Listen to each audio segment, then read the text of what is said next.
George H.W. Bush was inaugurated as U.S. President in January 1989, his close friend James A. Baker III became Secretary of State with a goal of making progress toward peace in the Middle East, where Israel was in the second year of the Palestinian Intifada, or uprising, in the West Bank and Gaza Strip.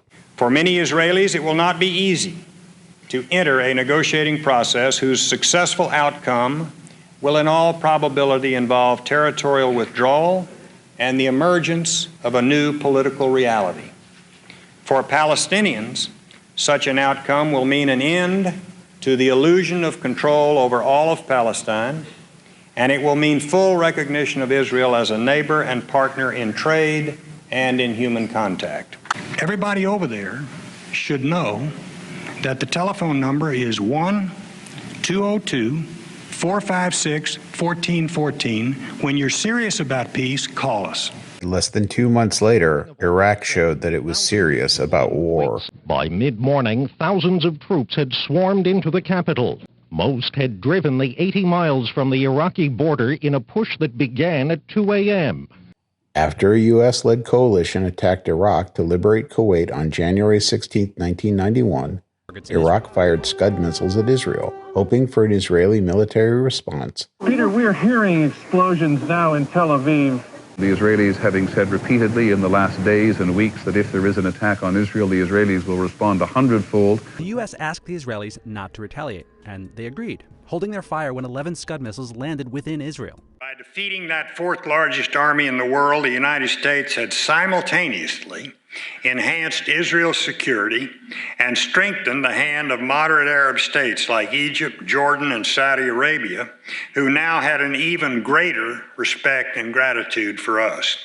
In the conflict just concluded, Israel and many of the Arab states have for the first time found themselves confronting the same aggressor. By now it should be plain to all parties that peacemaking in the Middle East requires compromise. Peace brings real benefits to everyone. Treaties, security, diplomatic relations, economic relations, trade, investment, cultural exchange, even tourism. For Israel, those benefits were based on being accepted as just another state in a newly friendly Middle East neighborhood. It would be a place of warm relations, unlike the cold peace Israel experienced under its 1979 treaty with Egypt, which ended the threat of war but did little else. For the Palestinians, negotiations promised a path to self-determination, though not necessarily a state of their own, and the end of generations of refugees. Jordan hoped to stabilize its western border, appease its Palestinian citizens, and unlock the fruits of friendliness with Israel, a possibility Jordan's first king, Abdullah, explored before Israel declared independence in 1948. The Lebanese wanted Israel to leave southern Lebanon with assurances of no repeat invasion. Syria wanted to regain the Golan Heights and to avoid being left behind by Israeli negotiations with other Arab nations. The issues involved in the negotiations are far too complex, and the emotions are far too deep to move directly to a final settlement. Accordingly, some transitional period is needed. The political landscape had dramatically changed, largely due to the fall of the Berlin Wall and our building a strong coalition, including Arab states, before Desert Storm. On the night I announced Operation Desert Storm, I expressed my hope that out of the horrors of war might come new momentum for peace. Comprehensive peace must be grounded in United Nations Security Council resolutions 242 and 338 and the principle of territory for peace. This principle must be elaborated to provide for Israel's security and recognition, and at the same time for legitimate Palestinian political rights. Anything else would fail the twin tests of fairness and security. The time has come to put an end to Arab-Israeli conflict. A properly structured international conference could be useful at an appropriate time, but only if it did not interfere with or in any way replace or be a substitute for direct talks between the parties. I've asked Secretary of State Baker to go to the Middle East to begin the process. He will go to listen, to probe, to offer suggestions, to advance the search for peace and stability. President Gorbachev demonstrated his intent to engage the Soviet Union as a force for positive change in the Middle East. On the Middle East, Mr. Bush and Mr. Gorbachev agreed. We did reaffirm our mutual commitment to promote peace and genuine reconciliation between the Arab states, Israel, and the Palestinians.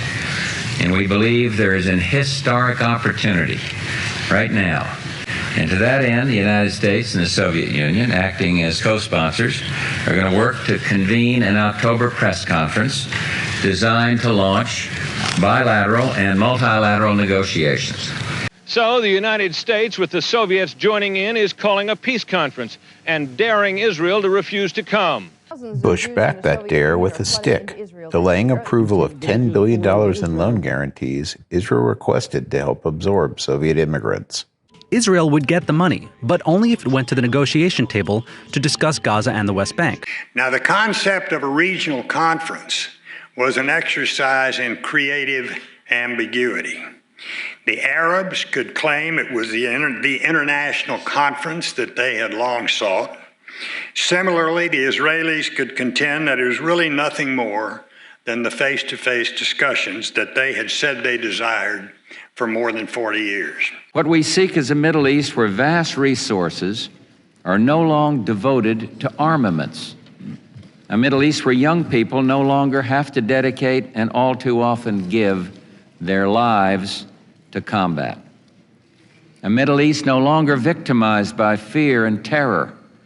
A Middle East where normal men and women lead normal lives. So Israel effectively, for the first time in its history, is ringed with a circle of talks rather than what we hope will replace a circle of guns.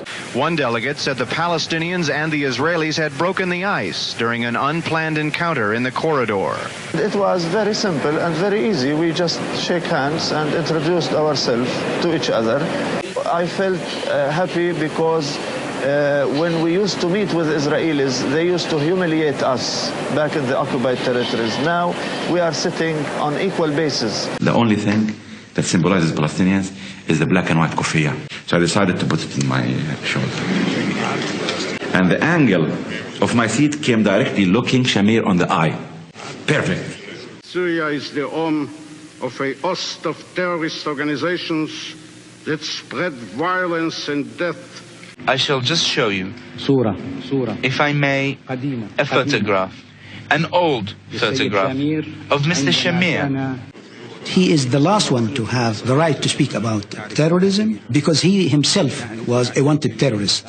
The greatest problem to overcome in the initial phase of the negotiating process is overcoming mistrust and creating further solid foundations for meaningful negotiations. Madrid laid out the framework for comprehensive Arab-Israeli peace. It facilitated the direct negotiations between Israel and Jordan that culminated in a peace treaty. And unfortunately, the momentum has been lost despite the best efforts of subsequent administrations to reach peace agreements between Israel and the Palestinians and Syria and Lebanon.